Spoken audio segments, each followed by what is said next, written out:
Viver em condomínio. Apoio Sicom, a mão amiga no momento certo.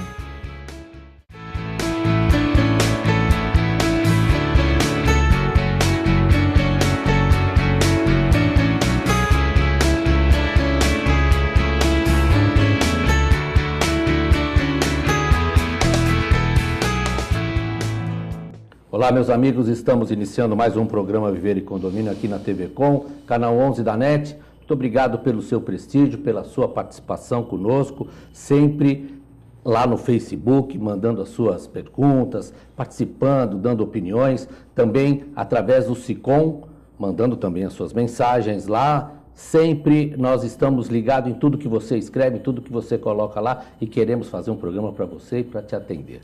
Está conosco aqui o presidente do Sicom, nosso comentarista de sempre, Rubens Moscatelli. Como vai, Rubens? Tudo bem, Querela? É sempre importante a gente estar aqui, né? Afinal de contas, estamos às portas da nova estação, que é a primavera, né? E é sempre importante que nós pensemos nessa questão da mudança das estações como a nossa própria vida. A gente tem sempre que estar se adaptando e se renovando para que possamos fazer coisas melhores. Né? Estamos sempre buscando reformas e para tratar de assuntos, refazer, reformar. Eu tenho um grande privilégio de receber aqui conosco Douglas Gonçalves, colega, jornalista, apresentador do programa Hora Geral, todas as manhãs aí para você também acompanhar. Douglas, muito obrigado por ter vindo, é sempre um prazer ter você aqui, você enriquece o nosso programa. Eu quero agradecer mais uma vez, não é a primeira vez que eu vim aqui no programa, estou ladeado de duas pessoas que eu tenho um grande carinho e respeito, que é o Moscatelli e você, Querela, e uma satisfação de estar podendo conversar com o seu público telespectador. Só parafraseando o que o Moscatelli falou na abertura, tem até uma música, inclusive é do Renato Russo, que é Mudaram as Estações, Nada Mudou. Vamos ver que talvez com a primavera a gente consiga ter não só uma nova estação, com boas notícias para o povo brasileiro. Ele continua, mas eu sei que alguma coisa aconteceu. E tem acontecido, viu? Na verdade, nós estamos aí lidando com...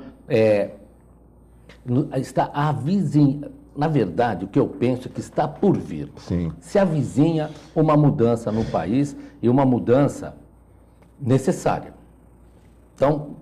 Você que está em casa, e hoje nós vamos falar também de assuntos que tratam diretamente com a nossa vida, né? Porque quando a gente fala de eleição, de voto, de representante, de delação, de dinheiro, eu queria já abrir a nossa discussão primeira para você que está em casa fazer uma reflexão no seguinte sentido, né? O bandido que tem colarinho, gravata, ele mata todo dia. Que ele tira o dinheiro da saúde, e você sabe como é que está a saúde.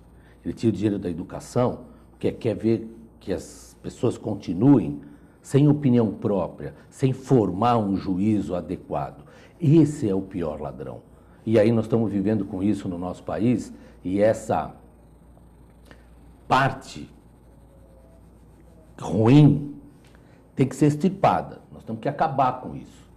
E o voto é um dos mecanismos, né? O outro, obviamente, é a eficácia da prisão e rever algumas delações que efetivamente causam mal ao país, não bem. Rubens, vou começar por você já.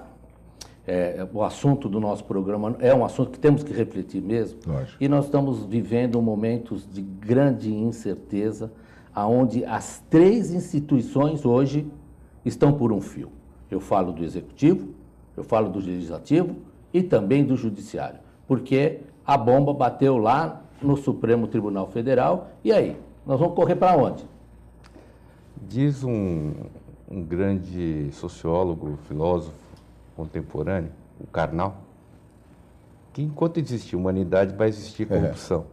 Né? Ouvi isso aqui no bastidor e estou repetindo. Ao mesmo tempo que há corrupção, nós temos que, constatado esse fato, procurar nos depurarmos enquanto ser humano. As confissões religiosas e outras instituições que há no Brasil que são sérios, são caminhos que podem gerar moral para as pessoas e propagar isso.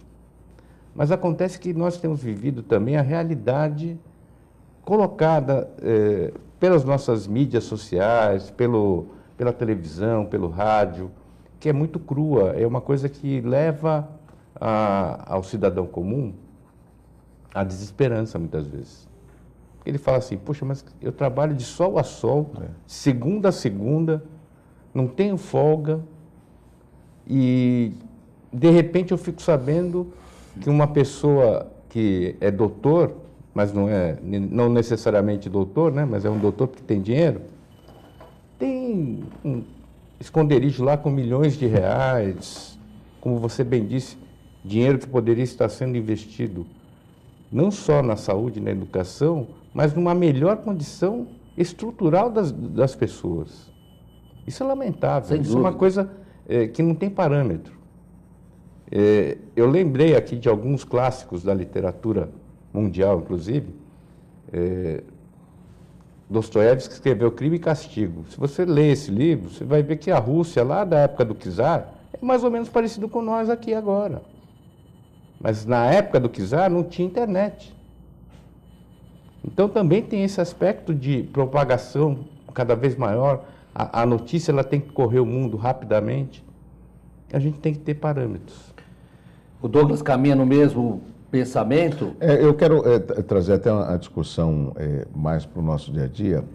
Qual a preocupação que eu acredito que a população deveria ter e é importante? Nós precisamos saber quem que nós elegemos. Ou seja, tem uma relação aí que muitas vezes não é discutida. Ou seja, a relação do eleitor com o seu representante, com o seu candidato.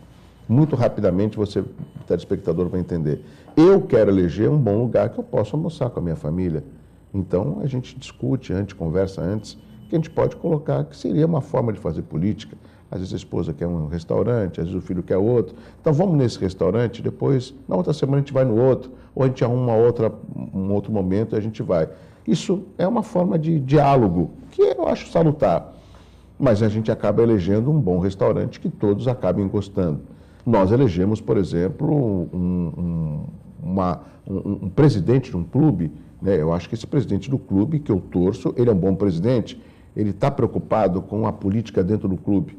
Resumidamente, nós não temos essa depuração, nós não temos essa preocupação na hora de eleger os nossos representantes. O próprio eleitor, ele tem uma relação muito promíscua com os seus candidatos.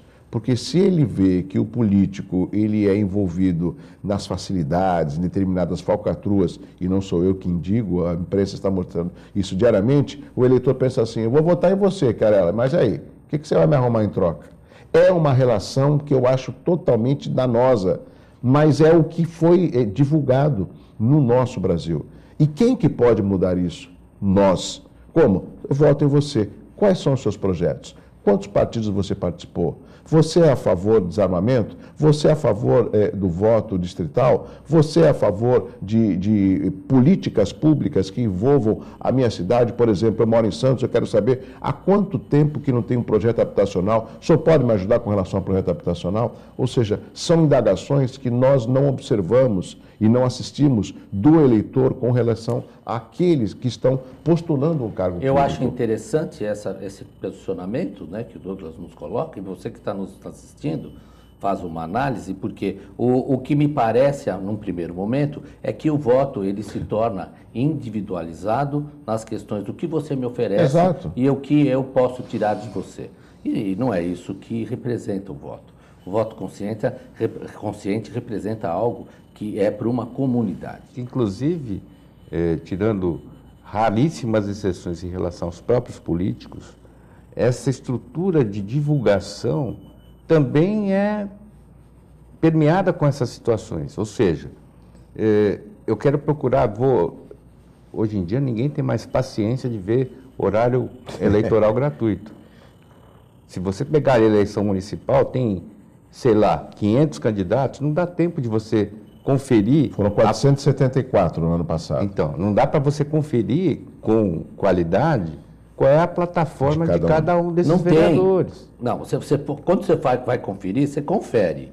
Você confere e vê que ela vai existir a partir do momento que outros interesses existirem. Essa que é uma verdade. Porque o número imenso de partidos, ele está aí para isso. É para negociar acertos para que se traga vantagens. Então precisam acabar, inclusive, essa estrutura, ela auto-expulsa melhor informação. Quer dizer, 35 partidos, 474, né, Douglas? Candidatos em 2016, a vereador. Por exemplo. E eu vou eleger 21. 21. Olha a peneira que tem que ser feita. Então, aí quando a gente fala aqui no município, né? Estamos tratando do município. Que é onde a gente vive. Né? Mas vamos buscar lá o governo do estado, que tem uma interferência direta no município, e agora benéfica, por conta de questões partidárias e coisa dessa natureza. Em tese. É verdade. Bom, deveria.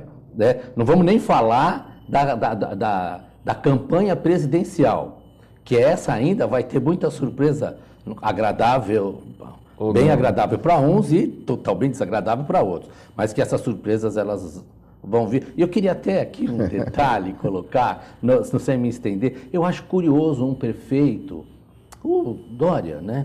Prefeito de São Paulo. Exato. Viajar ao Brasil como prefeito de São Paulo. Isso é muito curioso. Eu tenho uma tese sobre isso. É muito curioso, né? Mas vamos deixar para você que está em casa analisar, né, esse caminho. E eu não tenho nada contra. Eu acho que a gestão do prefeito, dá para avaliar quanto tempo de prefeitura? 8 meses, né? 9 meses. 9 meses. Está correndo, meses. né? Está correndo, está trabalhando. Acabou de nascer. Ele trabalha. Isso ninguém pode dizer que não trabalha. E coisas que ele faz que outros não fizeram. Exatamente. As parcerias, principalmente. Não, e é um gestor, isso ninguém pode tirar. Rapidamente, e por mais que eu fosse político e pudesse copiá-lo, eu não faria isso de uma forma geral, porque eu não vou me comparar. Mas se é coisa boa, boa população, é para comparar. Eu vou ter que fazer um intervalinho comercial e na volta nós vamos falar também do poder da imprensa, e nós aqui que estamos trabalhando, de levar informação para você. Como é que tem chegado essa informação aí? É boa mesmo? Daqui a pouco a gente volta.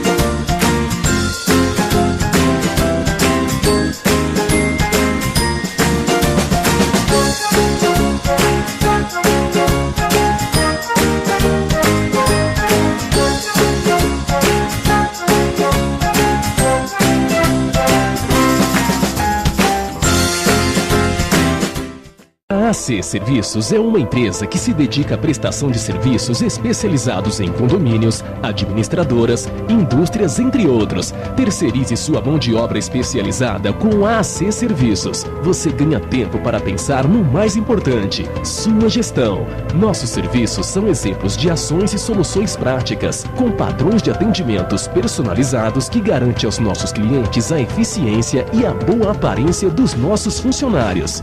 AC Serviços. Telefone 3324-3057. Se você quer algo diferente e está por dentro de tudo que acontece em sua cidade, mande dicas, sugestões de pauta pela nossa fanpage facebook.com/tvcom.santos. Interaja com a programação da sua TV Com. TV Com, interagindo com você. Sabe o que essas crianças vão ser quando crescer? Serão adultos que poderão escolher suas carreiras e decidir pelo próprio futuro. Pois hoje, as empresas que participam do programa Empresa Amiga da Criança investem no presente para mudar o futuro de muitas crianças e adolescentes. Crianças que brincam e estudam crescem mais sadias, desenvolvem-se melhor e tornam-se adultos que farão a diferença amanhã. Junte-se à Fundação Abrinq e seja uma empresa amiga da criança.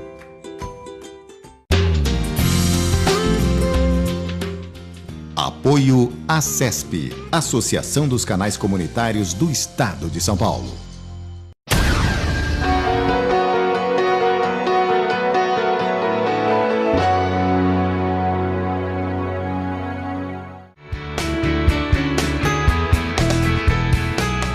Estamos de volta com o nosso programa Ver Condomínio aqui na TV Com, canal 11 da NET. No intervalo, nós estávamos aqui já batendo o nosso papo e para levar para você qual a importância da informação que nós levamos. Num contexto geral, imprensa. Nós estamos falando aqui da TV, estamos falando do jornal. Das redes sociais, né? Principalmente das redes sociais, eu ia até deixar por último, o rádio, que eu adoro, que eu ouço muito, Adoramos. que eu acho que de todos os jornalismos, o rádio Concordo. é o mais isento, é o que nos traz a E o mais informação imediato. imediato, não é? Só que a juventude não tem o hábito de ouvir rádio, né? Eu pego os meus jovens lá, que a gente trabalha com jovens, né? E é chato. A palavra é chato, é algo que a gente ouve muito deles, né? E o chato é algo de muito abrangente, né? O que incomoda? E aí vem as redes sociais. E as redes sociais, a gente sabe, o que domina hoje é o smartphone. E o que domina o jovem hoje são as séries. Tem assistido pouca TV. E aí eu pergunto para vocês dois, qual é a responsabilidade da instituição de ensino e qual é a responsabilidade nossa que lidamos com comunicação? O que estamos levando para eles? O que a gente precisa para eles e para o resto da população? Pois não. Cara, ela ia falar a respeito do rádio, que eu lembrei aqui da época que eu comecei a trabalhar. Comecei a trabalhar com 12, 13 anos, no escritório do meu pai. Nós vínhamos sempre no mesmo caminho. Morava na Presidente Wilson, em São Vicente, e o escritório ficava no centro de Santos. Mas, invariavelmente, eu escutava, junto com meu pai, óbvio que o carro era dele. Jovem Pan. Jovem Pan, né? E o Eldorado, Sim. né? Mas as notícias do dia. Não adianta eu achar se era chato, se não era chato. Eu vou até completar com você. E ainda tinha outro problema, que o assunto, ou os assuntos que eu, como jovem, tinha, eu ficava descolado do resto da turminha, porque a turminha não ouvia rádio. Já não ouvia naquela época. Na minha juventude, Né? Logo que eu me formei, eu comecei a trabalhar e era bem jovem, e ia de carona, porque aproveitava. E era um dono do cartório, o seu João, falecido hoje, mas uma pessoa sensacional. E eu voltava com ele também. E ele me obrigava a ouvir a Voz do Brasil. Olha, gente, não é fácil ouvir a Voz do Brasil, viu? Porque E naquela época, tocava a musiquinha, você que é mais novo não sabe, e parava. Todas as rádios transmitiam a Voz do Brasil, não é? Não tinha escapatória. E olha, ali eu comecei a dar atenção para muita coisa que tratava diretamente da minha vida, do meu país, que interferia diretamente nas minhas coisas, na forma que eu podia, relação de emprego, as questões tributárias, todas essas coisas que estavam lá dentro da minha casa. Programas sociais. Então, Rádio, essa é a preocupação. informação. Que essa exceção de poucas pessoas que ainda ouvem o rádio, e quando eu digo imediatismo, é que se acontecer alguma coisa agora, você pega um celular, liga para a rádio, ele para a programação e você entra ao vivo muito mais rápido do que a TV, do que a internet, do que o jornal. Então, essa exceção é o que me preocupa, ou seja, de nós termos órgãos com fontes totalmente confiáveis, mas que não são atraídas pela maioria da população. Eu me lembro de uma frase, não sei se eu já comentei com vocês, de um grande amigo, o Aloysio Azevedo, ele falava assim, Douglas, a internet dá a informação, mas é a família que dá a formação. E que essa formação tem que vir de casa, dos bancos escolares. E essa é uma grande preocupação. Por exemplo, hoje nas redes sociais, todos sabem, o telespectador também, as pessoas acabam confiando, acreditando tudo que vem e repassando.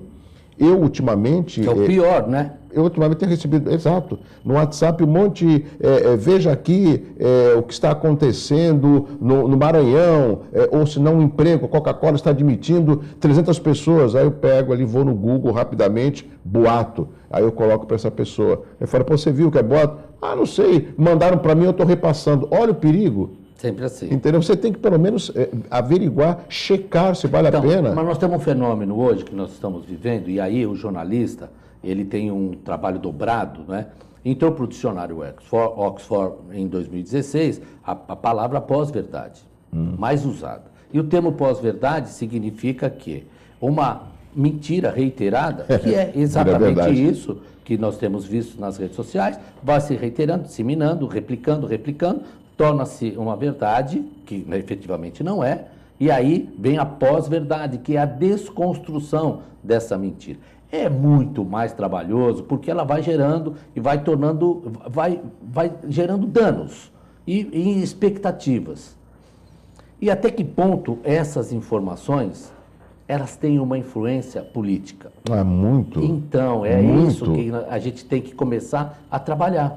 Por exemplo, nós temos aqui o caso de muitos políticos, eu não vou citar, até por uma questão de respeito, que se utilizam só das redes sociais para mostrar uma realidade que não existe. É muito fácil eu poder postar nas redes sociais vários projetos, vender, impulsionar, ter muitos seguidores e, de repente, isso acaba não provocando no eleitor, na população, averiguar se na Câmara, de fato, procedem esses projetos, se, de fato, ele é atuante como ele demonstra nas redes sociais.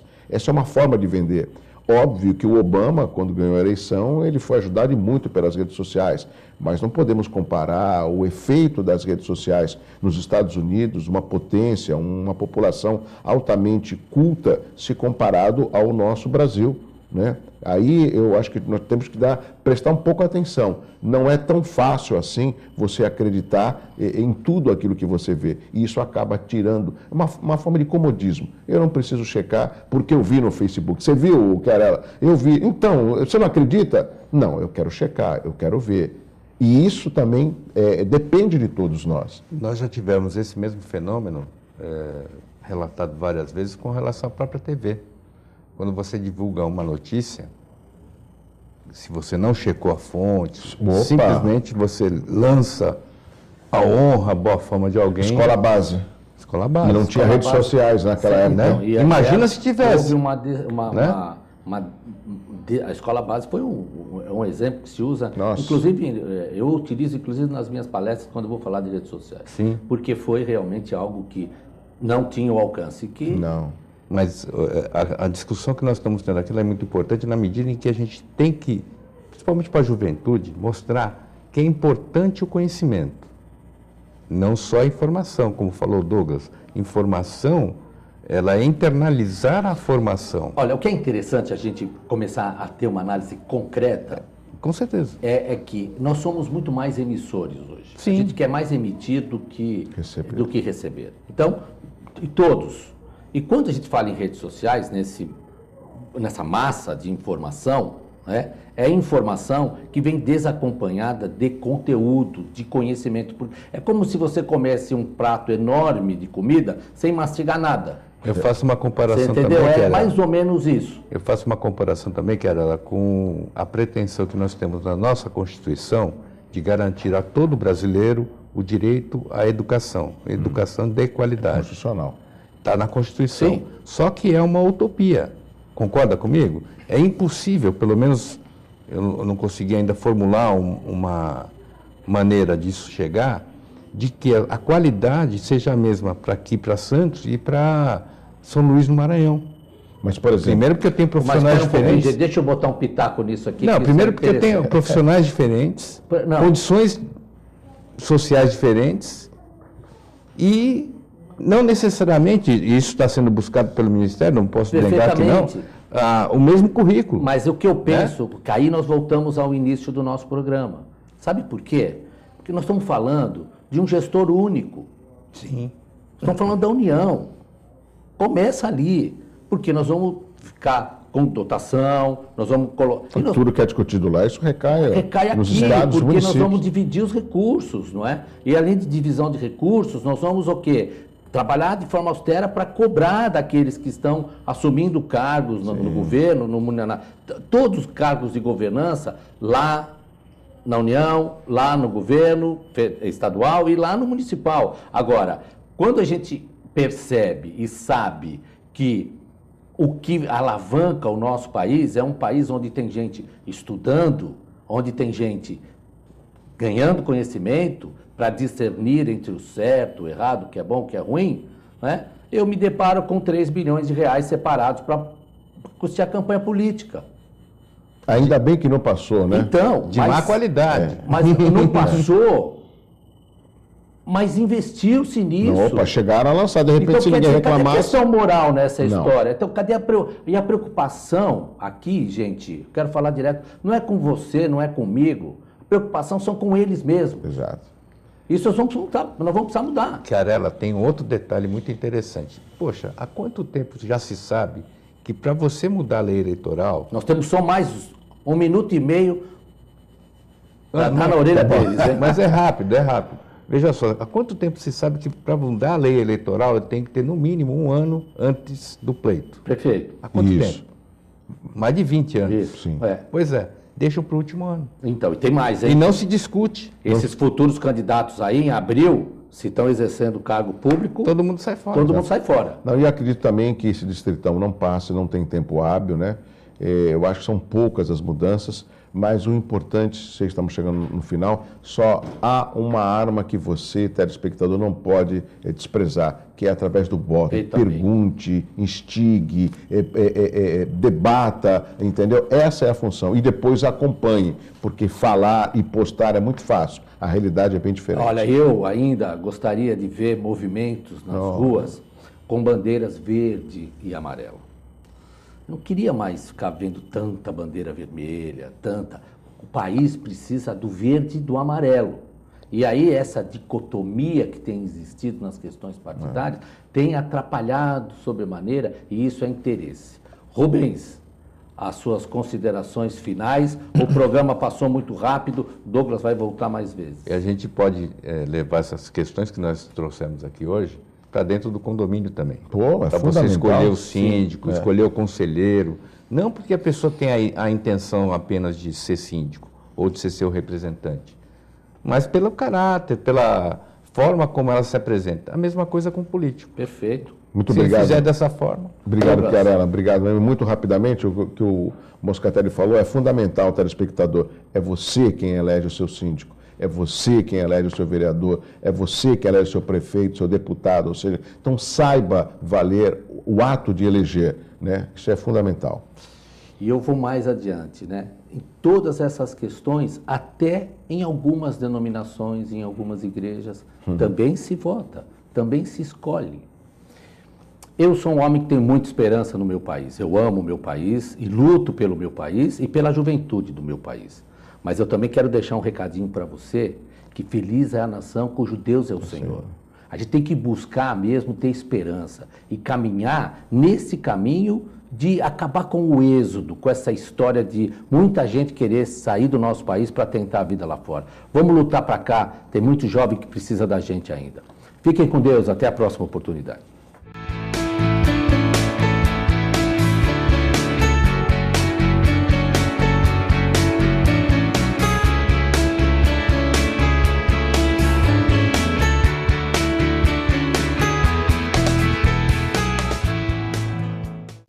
Viver em condomínio. Apoio Sicom, a mão amiga no momento certo.